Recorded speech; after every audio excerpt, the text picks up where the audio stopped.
ఉండకూడదు.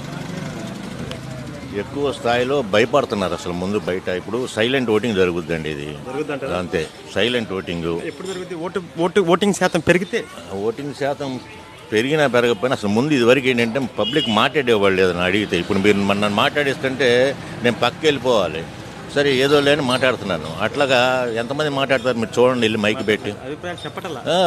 భయం అనేది ఒకటి క్రియేట్ అయిపోయింది. అసలు ప్రజాస్వామ్యంలో ఇది చాలా ప్రమాదం. అది ఇది చాలా ప్రమాదం. ప్రజాస్వామ్యంలో అసలు వాక్ స్వాతంత్రాన్ని అనేది లేకుండా భయపడుతున్నారంటే దానివల్ల ఏంటి ఉపయోగం? స్వేచ్ఛ ఉండాలి మనిషికి, అది లేకుండా అయిపోలా. ప్రజలు సైలెంట్ ఓటింగ్ పడద్దంటారు. అంతేనండి, సైలెంట్ ఓటింగ్. ఇది ఎవరు బయటపడతలేదు. కారణం ఏంటంటే రకరకాల కారణాలు. ఎందుకు మన పని ఏదో మనం చేసుకుందాంలే, ఆ టైంకి ఓటేసుకుందాం అన్నట్టు ఉన్నారు. మార్పు అయితే అవసరం అందరూ. అది చెప్తున్నానండి. మార్పు లేకపోతే నా వరకు నేను ఇక్కడి నుంచి షిఫ్ట్ అవడానికి రెడీగా ఉన్నానండి హైదరాబాద్కి. దాంట్లో మొహాటం ఏం లేదు, నిర్మోహమాటంగా చెప్తున్నాను. నాలాంటి వాళ్ళు కొన్ని వేల కుటుంబాలు రెడీగా ఉన్నాయి. అది హై క్లాస్లోనే కదా, లోయర్ కమ్యూనిటీస్లో ఎవరైనానండి. ఇప్పుడు పని చేసుకునే వాళ్ళు, చేతి వృత్తుల వాళ్ళు హైదరాబాద్లో రోజుకు 2,000, 2,500 సంపాదించుకున్నారు. టెక్నికల్ చేతిలో పని ఉన్నాళ్ళు.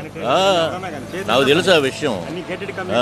అంతే అంతే కదా. ఇక్కడ ఏముందండి?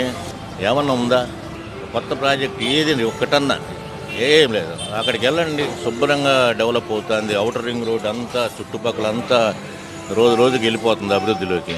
ఇక్కడేమో ఉన్నాయి పోతున్నాయి. Thank you sir.